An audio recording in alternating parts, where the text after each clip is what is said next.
Assalamualaikum warahmatullahi wabarakatuh. Perkenalkan, nama saya Syifa Isnanda Salam dengan NIM 12120700108 dari Pendidikan Fisika kelas 2C. Di sini saya akan mereview perkuliahan pertemuan kelima dengan judul yaitu Qiyas sebagai sumber hukum Islam. Qiyas ini merupakan sumber hukum Islam yang keempat setelah Al-Quran, As-Sunnah, dan Ijma'.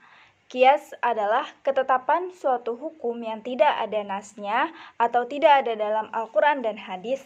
Secara sederhana, qiyas itu adalah menyamakan atau menganalogikan satu hukum pada dua kasus yang berbeda.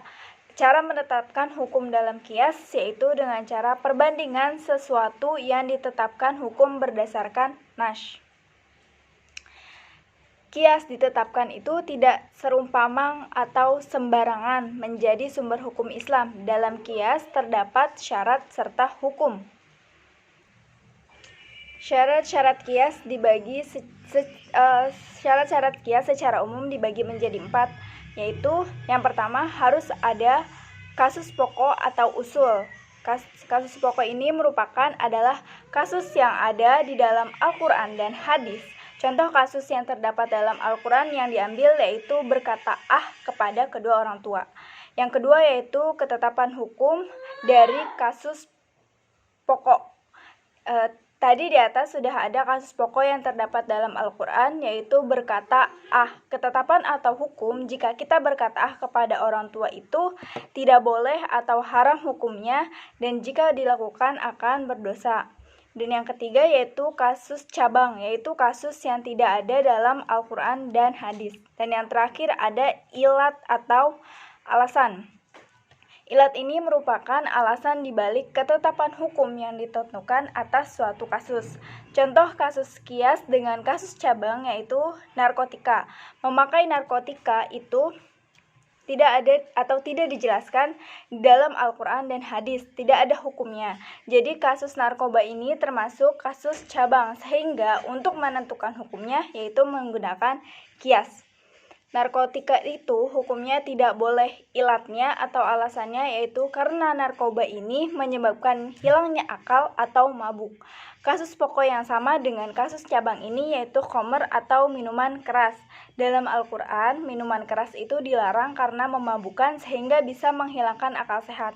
Kasus narkoba sama halnya dengan kasus khamr, sama-sama memabukkan sehingga hukumnya tidak boleh. Dalam qiyas dibagi beberapa tingkatan-tingkatan kasus. Tingkatan kasus ini dibagi menjadi 3. Yang pertama ada qiyas aula. Qiyas aula ini merupakan situasi di mana kasus cabang lebih besar daripada kasus pokok. Contoh kasus cabang yang diambil yaitu memukul kedua orang tua. Dalam Al-Quran, kasus pokoknya itu berkata kepada orang tua. Kasus di atas berbeda hanya dari perilaku dan sikapnya saja, tetapi maksudnya sama, jadi hukumnya tetap tidak boleh. Yang kedua yaitu qiyas musawa. Qiyas musawa ini merupakan situasi di mana kasus cabang sama beratnya dengan kasus pokok. Contoh kasus cabangnya yaitu narkotika dengan kasus pokoknya yaitu khamr atau minuman keras sebagaimana sudah dijelaskan tadi di atas. Sebelumnya maksudnya. Yang ketiga yaitu qiyas adna. Qiyas adna ini merupakan situasi di mana kasus cabang lebih ringan dibandingkan dengan kasus pokok.